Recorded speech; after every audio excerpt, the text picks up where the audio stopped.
Okay, welcome everybody to another episode of Talking Teaching with Criminologists. I'm John Shute from the University of Manchester, and I'm really happy to welcome Dr. Jill Dealey and Dr. Anne Eason today to talk about Pracademics and indeed Pracademia, and we'll say more about what we mean by that later on. Dr. Jill Dealey is a teaching fellow in community justice at the University of Portsmouth, and Dr. Anne Eason is the Associate Director of Department brackets policing at the University of West England.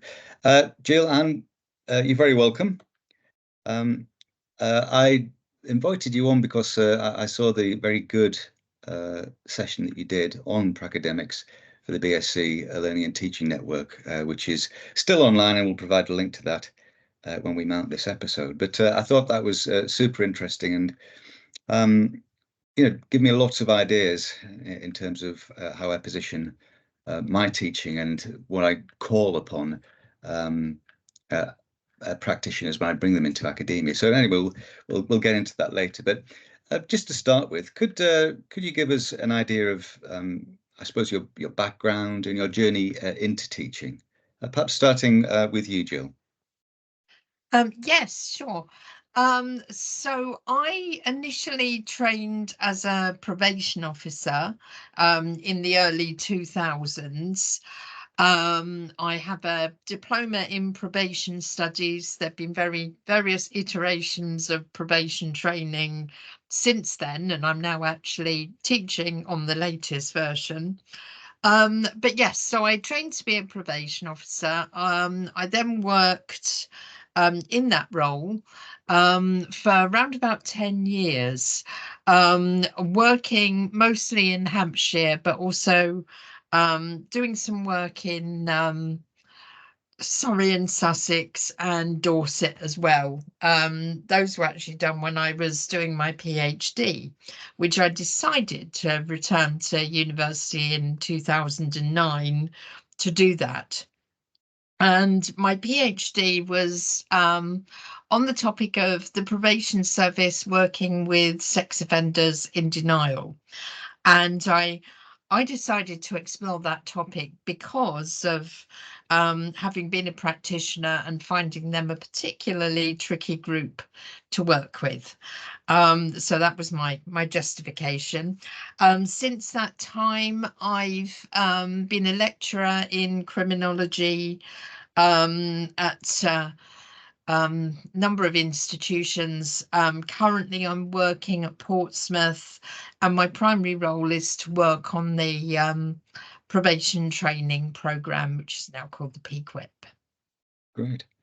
Thanks very much. And Anne?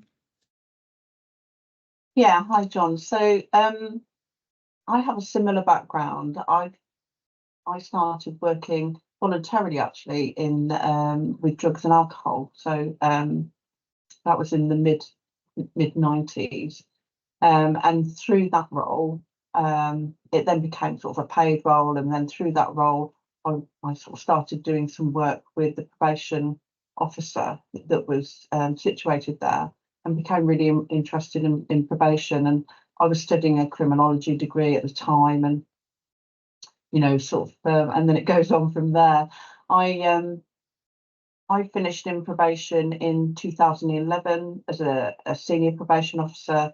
I had various roles, but predominantly working with high risk of harm offenders, so doing a lot of the multi-agency public protection meetings, and working with a lot with the police, particularly around sort of sex offenders. Registered sex offenders have their own dedicated police officer, and so I became quite embroiled, I guess, in the policing world, much more so than I'd anticipated. So when I left to go move into academia, I'd been like a guest speaker for a programme in the local university, which was Northampton, and I'd guest lectured on risk and risk management and sort of public protection.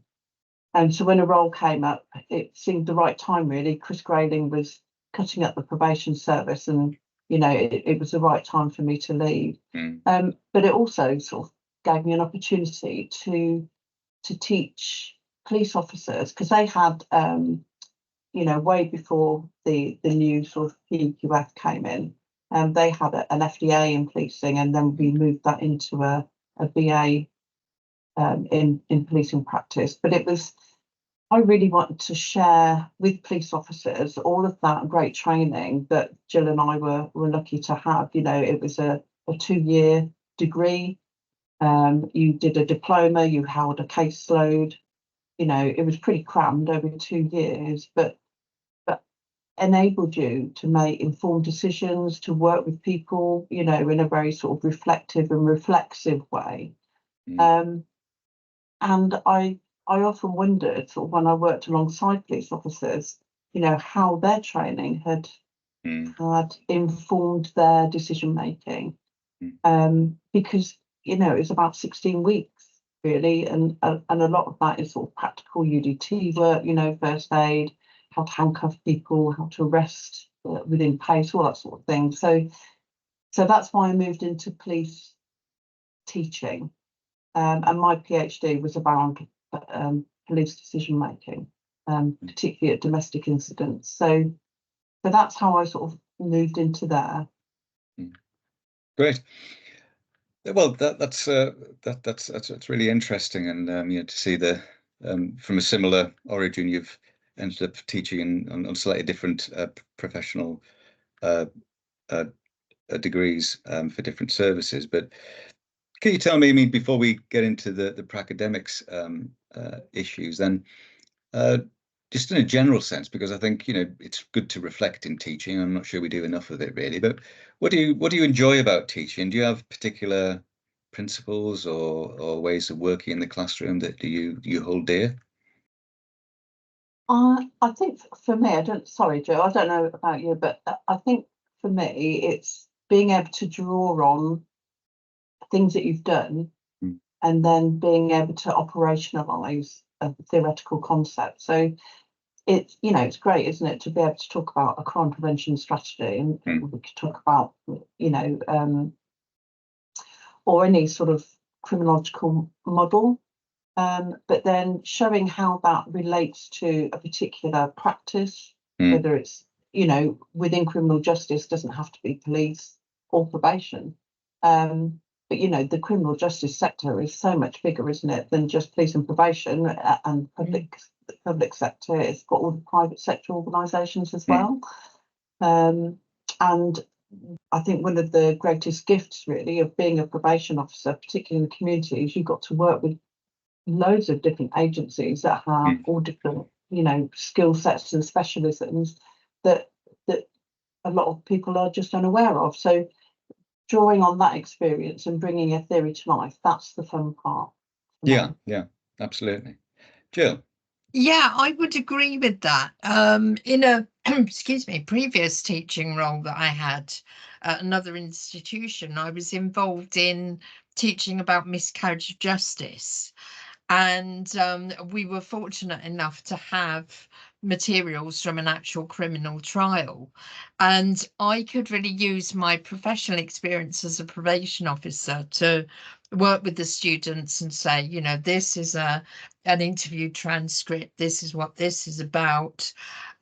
This is a court transcript. And I could kind of bring it to life by saying, you know, I've worked in a court setting.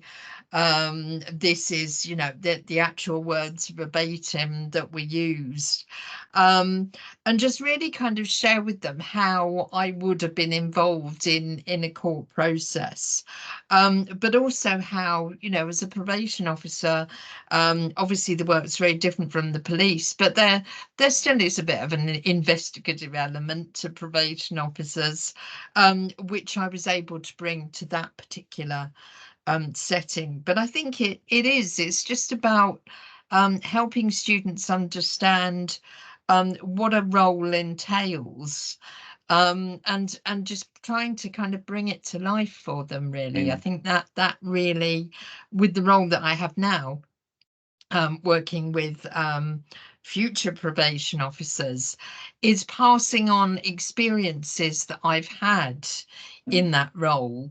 And just really, you know, kind of looking at their faces. We do all our teaching on Teams, but even kind of, you know, seeing them sort of nod and kind of look really engaged in what I'm saying when I'm kind of sharing things that have happened to me in the job role. And I think it just, you know, it just brings things to life for them. Yes.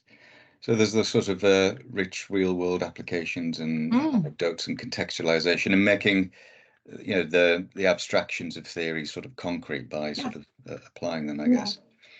Yeah, I think it's what's practical wisdom, isn't it? It's being able to, being able to bring that sort of practice element to sometimes what can be quite a dry subject, isn't it? Yes. And yes, you know, and it's sort of elaborate. And students love a story, although I think we have to be careful not to tell too many stories. But you know, and my teaching team, many of them sort of fall into this academic sort of category, and they can deliver, you know, whole topics using one investigation that they led on. So as the SIO, you know, they're able to tell them, well, actually, this is why we didn't do this particular thing. This is why we didn't use media, or this is why we did use media, and you know, be able to give them the real life of that particular investigation. So yeah, absolutely, it's all of that, isn't it, Jill? I think that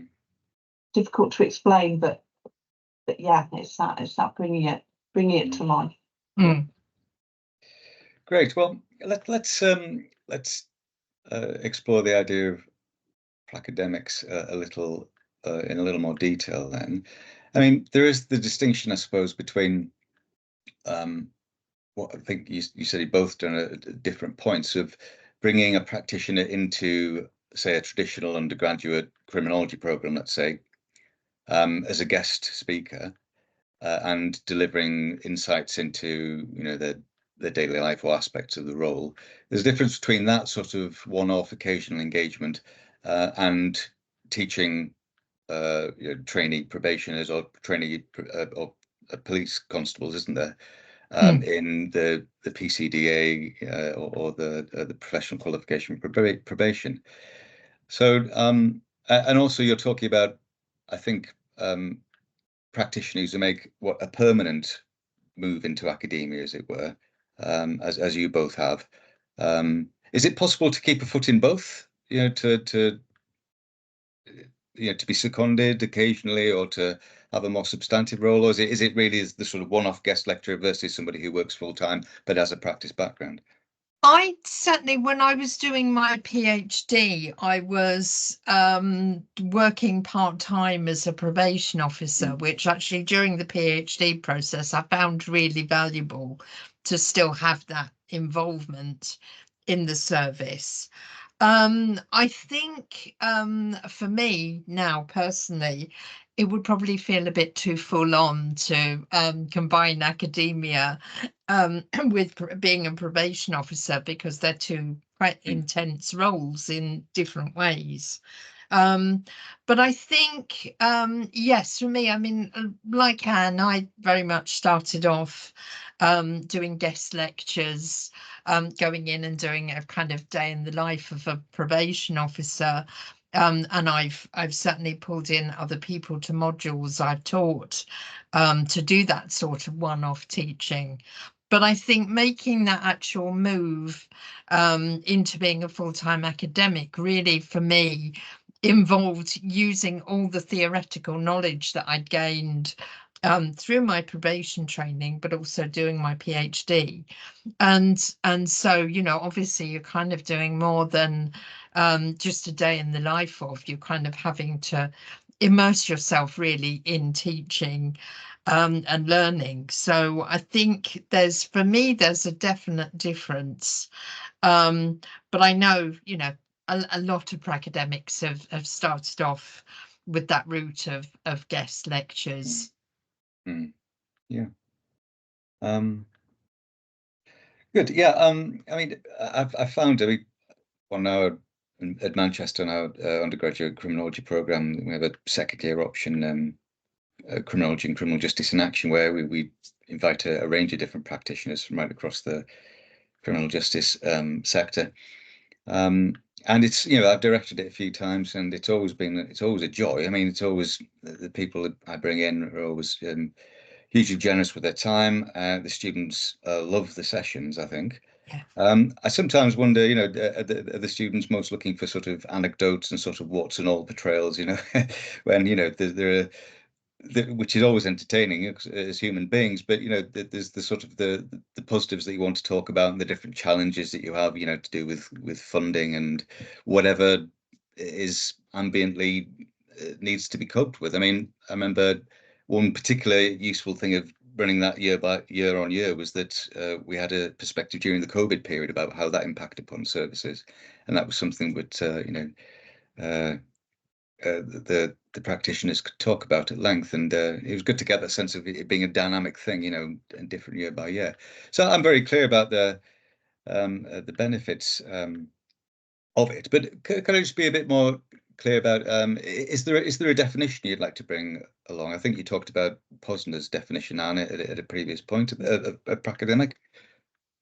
Yeah, there's quite a bit of research and literature out there, including my own, really, about who a pracademic is, what criteria do you have to meet, and I think there's some differences of opinion. Some people might view the pracademic as somebody who is in practice but also teaches.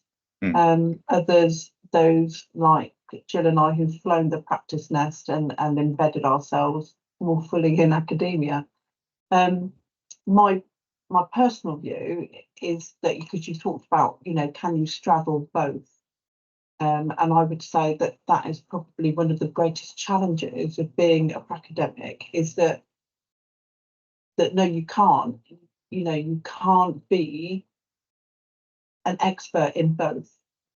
Like in anything, isn't it? We can have lots of different skills, but if you've got lots of skills, can you actually master in any particular one?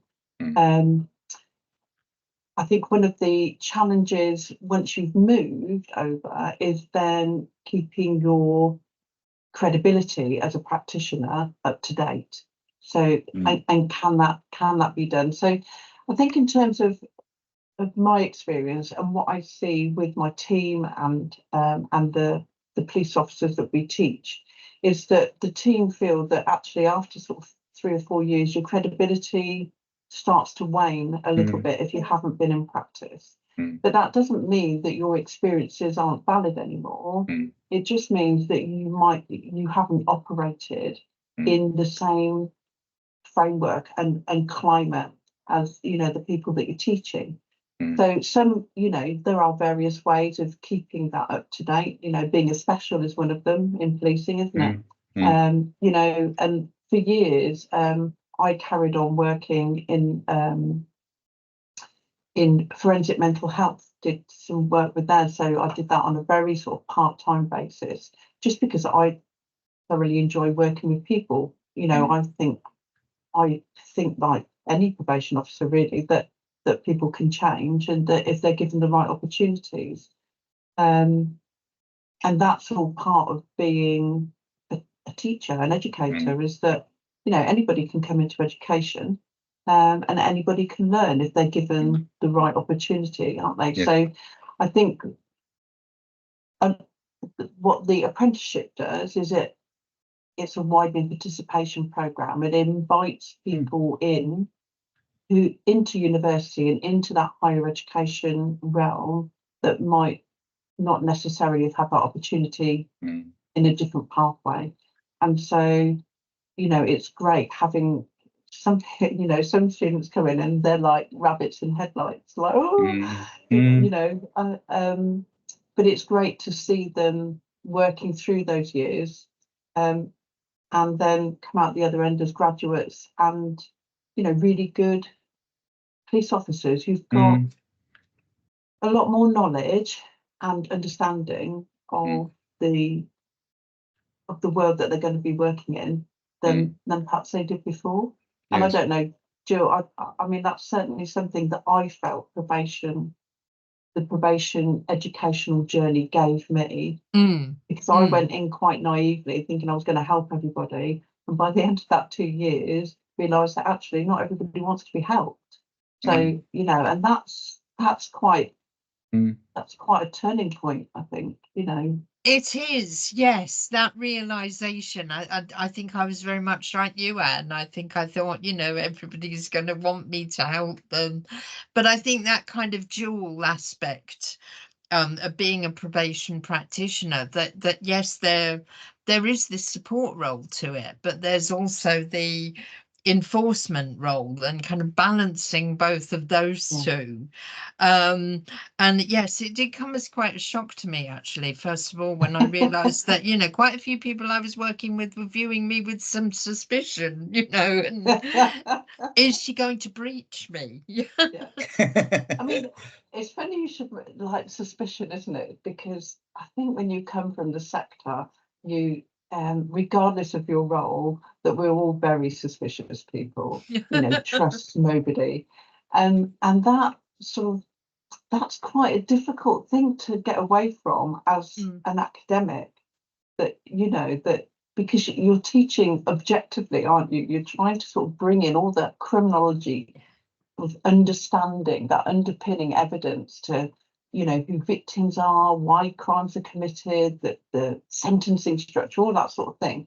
You're trying to do it objectively, but then your cynical head is saying, you know, and that's where I think you have to be really careful about which stories you tell and in what context you're giving that experience, because, you know, could you be giving the wrong impression? I don't know. Yes. Yeah, absolutely. Fascinating. I mean, could you just, so I'm clear, forgive my ignorance, but say the professional qualification probation, how many higher education institutions sort of offering that, say in England, roughly speaking, and would most people teaching on that be Pracademics? Yes, there's currently 3, which Portsmouth is one. There'll be 4 at a future stage. Yes, the majority of people that are on the community justice learning team, we call it, at Portsmouth, the majority of us are ex-probation officers. Those who aren't have actually been working on the probation training program for many years. So we're all quite experienced in the role. And I suppose that sort of one thing that occurs to me is, yes, we've kind of got varying degrees of being separated in terms of time from actually working as practitioners. But there is an expectation, obviously, on us to, you know, keep up to speed with what's happening in probation. And as Anne mentioned earlier, it's been a bit of a whirlwind since the 2000s in terms of change in probation. I think I worked for the service for 10 years in total, and there were kind of 3 changes, significant changes in how the service operated, and then transforming rehabilitation, and then a reunification. So it's constantly changing. It's a very iterative line of work, being a probation officer. So yeah, there's that expectation on us that we keep up to date with what's happening in the organisation, and also with the academic literature around probation, and obviously be, you know, active in producing academic literature and being involved in research. But yeah, it's kind of interesting because the people that we teach, they're kind of very, you know, they're very aware of kind of what experience we have, and kind of when it dates from, in a sense. And although there's a kind of kernel of probation work that doesn't change in terms of, you know, risk, and in terms of the people that we're likely to be dealing with, there is significant change over time in the way that sentences are managed, and the types of sentences that are delivered. So yeah, there's this constant need for us to be updated and on top of where the probation service is now. Sure. Yeah. And Anna, Yeah. how many? I know you've done some research on this, but how many institutions offer PCDA or other vocational training for police? And again, A is lot. it most Yeah. academics who teach on those degrees? Yeah, so there's quite a few. I couldn't tell you sort of numbers wise, but I would say at least 20 across the country that partner with. Some are in consortiums, some like UE are just a single area. And yes, around the research that I've done shows that around 70%, I think, are academics, so people who've moved over, and it's that there are several challenges, not least, you know, this idea of having to have a foot in both camps, but other challenges I think that have been met, and certainly I have, and others reported, you know, have, is about acceptance into the academic world. And I think a lot of that is a lack of understanding about who practitioners are and what it takes to be a practitioner. The publish or perish sort of, you know, phenomena, and that imposter syndrome, you know, self-doubt, not feeling you've got legitimacy. So there are lots of challenges, I think, in that transition. And actually, that's a piece of that I'm writing up now, a piece of research that just been done about people's academics experiences of that transition from police service to into the academy. So there are a lot. I mean, on a personal note, one of my greatest challenges, apart from being a woman and apart from being blonde, because there are a lot of connotations about that, not least in the criminal justice sector, but just generally, but it's because I've never been a police officer. So to come from probation and then tell police officers this is what you need to learn, that's been a very difficult challenge in itself, you know, being accepted as a police educator. And I've been doing this, well, it's 12 years now, and I feel perhaps that there is the beginnings of that acceptance. But I will never truly be part of the police family. You know, it is a very sort of closed shop. But I do feel now that I'm in a position where there is a certain amount of respect for what I've done, the research that I've done, how I've tried to influence and support police in education. So yeah, that's been it's been a real journey for me, sort of swapping professions, if you like. Absolutely, and you know, it's that transitions point that you're making there is a very interesting one of fighting against a range of different stereotypes that we all, as human beings, we all too readily impose, I suppose. Does that resonate with you as well, Jill? Well, I suppose I was smiling when Anne was talking because I was thinking back to when I was a practitioner and in multi-agency meetings with the police, and kind of the differences in perspective between the police and probation. So I can kind of in a way understand, Anne, what you're dealing with even now.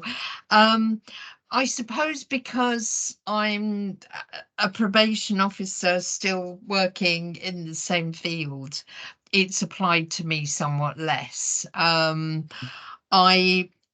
must say, I suppose, kind of coming into academia full time, I obviously came in with a degree, a probation related degree, as well as my PhD. But I think that there felt to me sometimes a bit of an element of being pigeonholed.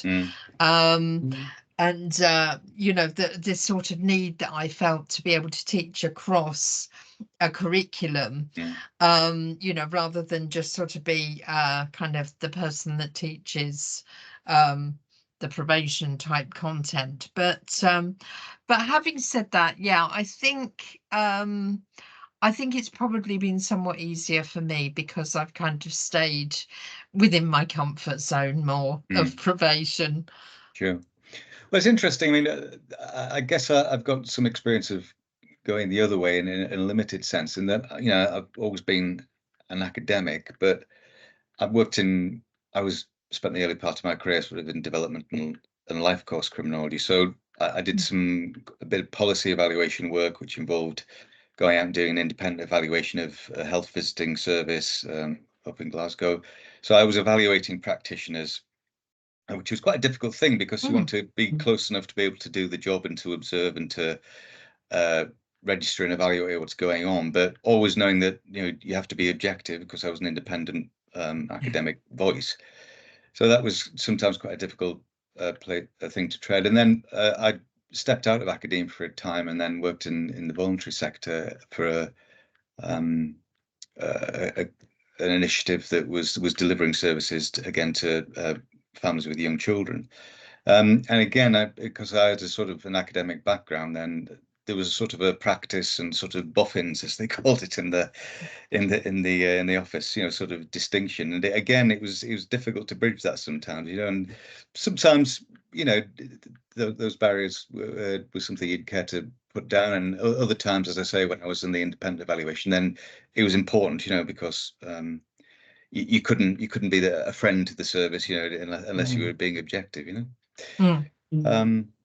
But just to bring out then a little bit more about the value of Pracademics, and I think you've already talked about this well. I think, I mean, something about, you know, the authenticity and credibility of experiences and practice wisdom, a sense of how the theoretical concepts that you might read about can be applied to real world situations. And I'm thinking here of particularly about policing, you know, about community policing and procedural justice and versus deterrence policing, all those different models, you know, and trying to make those make sense on the ground.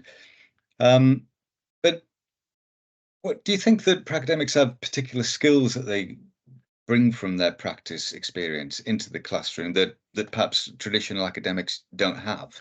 If so, what are they, and how does that translate into activities in the classroom? Are you doing anything different in the classroom? Yeah, I definitely. I think practitioners, by the very nature of being a practitioner, is that you do things. You're a doer, as opposed to somebody who can, you know, talk around a subject and maybe deliver it and articulate it in what may be seen as a much more sort of academic way. The practitioner is able to maybe put together an activity that will, you know, that perhaps the academic wouldn't have thought to do. And a really good example, I think, for this is one of my senior lecturers. He has the joy of teaching roads policing at, you know, in year one, and I don't know what it is about roads policing, but nobody really wants to teach it. So, but anyway, you can't sort of we do a lot of simulation work, which I'm sure Jill does in Portsmouth. So we have a simulation suite, forensic suite, and, you know, we do all sorts of you know, robbery scenarios and all the rest of it. But you can't set up a multi-car road traffic accident. You know, so what he did was he put an order in, and I had to spend quite an inordinate amount of money through Amazon on some toys, some cars and cones and roads. But he sets up a desktop road traffic accident using these toys, and then gives them their cones, say, right, this is how many cones you have, how far apart does the guidance say they have to be apart, what does that look like? And at first I thought, oh gosh, I don't know if the students are going to go for this, but they do. They love it, and it gets them to think about, what does the guidance say, what is my role, and how do I do that? And then it gets them to practice things like, how would I approach this victim? What skill set, sort of, compassion, empathy, start talking about some of those sort of conceptual ideas and bringing it into how they communicate. What do they need to do in terms of leadership? If they're first at a scene, how are they directing people? What type of leadership style will they, draw upon? So all of these things it's just a very different way, I think, of delivering the same message, but delivering it in perhaps in a way that for the people that we teach, they are perhaps a different type of student. Yeah. So that I think people who work in the sector more generally, we are much more active learners. We're more doers. Yeah. I think there's time for reflection, and I think it's really important. And we do build in reflection, as an activity that they should be doing regularly, both after and in action. But yeah, very much sort of fits, I think, their style of learning a lot better. So yeah, I think that's the difference in the way that they teach, I think. And Jill, yeah, I was just going to add a couple of things, really.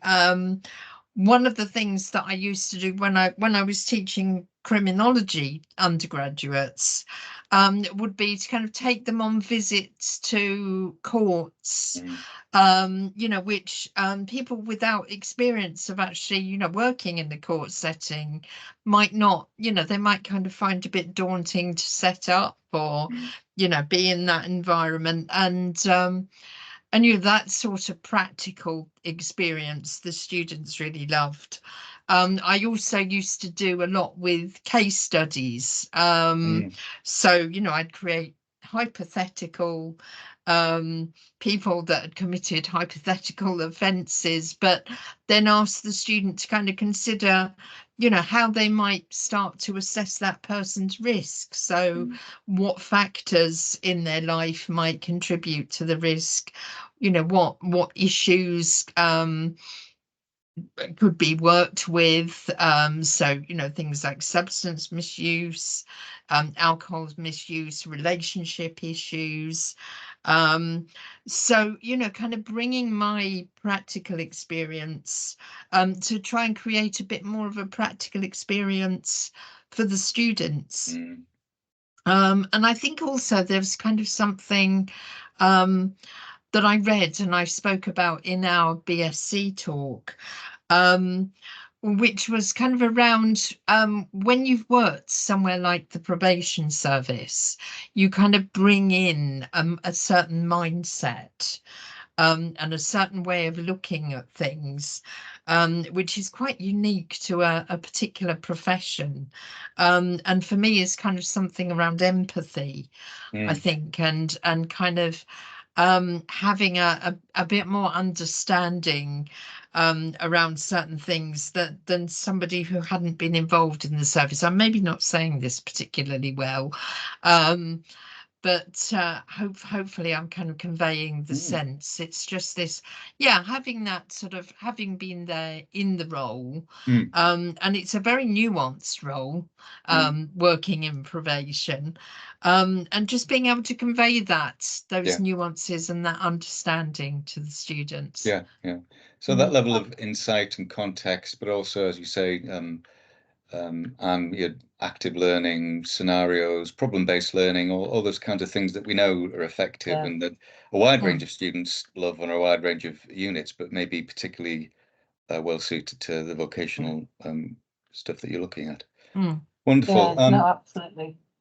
Could we say just a little bit more in the time we've got left about the different student needs that you encounter on on your teaching or in your teaching compared to, say, traditional undergraduates? Are there different needs across probation cohorts and policing cohorts to each other, but also to traditional undergrads? But because okay, so with our policing students, but I know as well in as probation officers that these are people who are employed. You know, my officers are full-time employees, and they do this as, you know, part of their job. But we know that police officers encounter trauma, you know, 400 odd times more in their lifetime than most people. And, you know, sort of saying what you were saying, Jill, about having insight, is that if you don't work, if you've never worked in criminal justice or perhaps something like mental health, there is a side of society that you never encountered, you wouldn't understand, and nor should you, and nor would you want to. But I do think a lot of our criminal justice partners suffer with trauma in ways and with frequency that most members of the public don't. So one of the things I think we have to focus on, and things that we have to deal with, is perhaps trauma that they've experienced in their practice that then obviously spills into their education in that arena, but supporting them in making or helping the police as an organisation become more trauma informed. You know, breaking down sort of cultural barriers about, you know, that actually it's okay to talk about or show your feelings. It's okay to admit that something has impacted on you, that you need to talk to somebody, or you need to have that sort of debrief.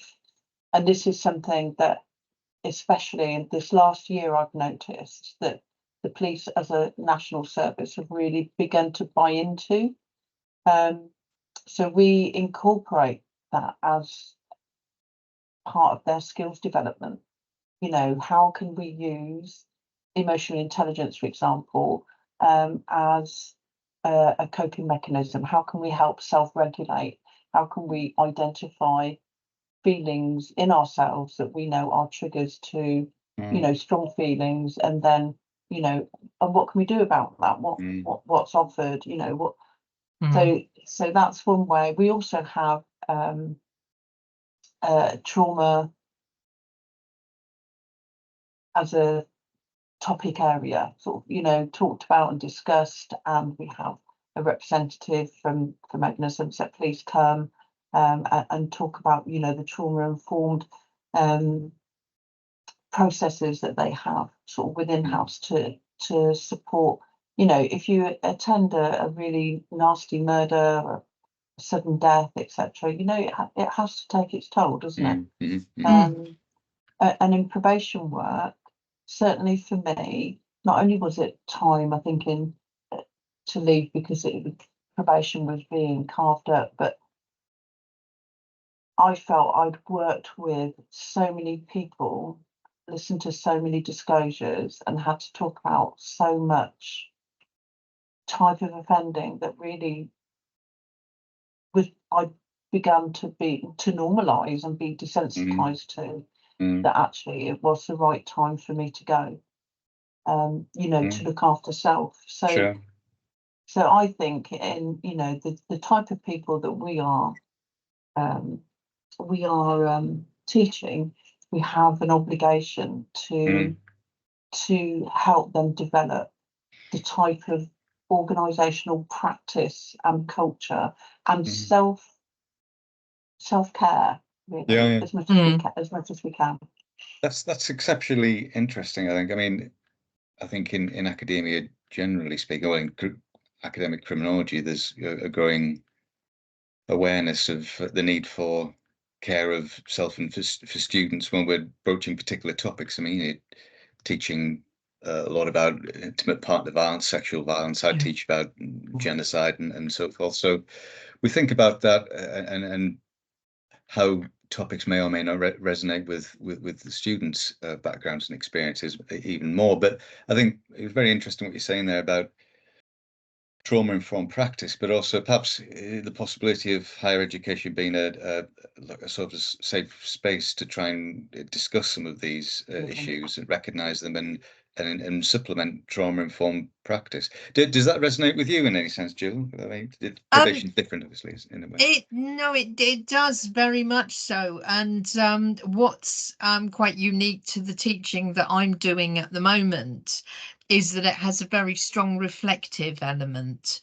It's very important that people that want to work in probation, but I would argue any field in criminal justice, develop the ability to be able to reflect on their own performance, but also feeling comfortable to reflect on their own feelings. And you know, I say quite a lot to students that actually, you know, how they react to a circumstance, it's kind of, there's no right or wrong. Everybody's going to have a different reaction, but being able to kind of actually think about how something made you feel. If it made you feel particularly uncomfortable, you know, what was that about?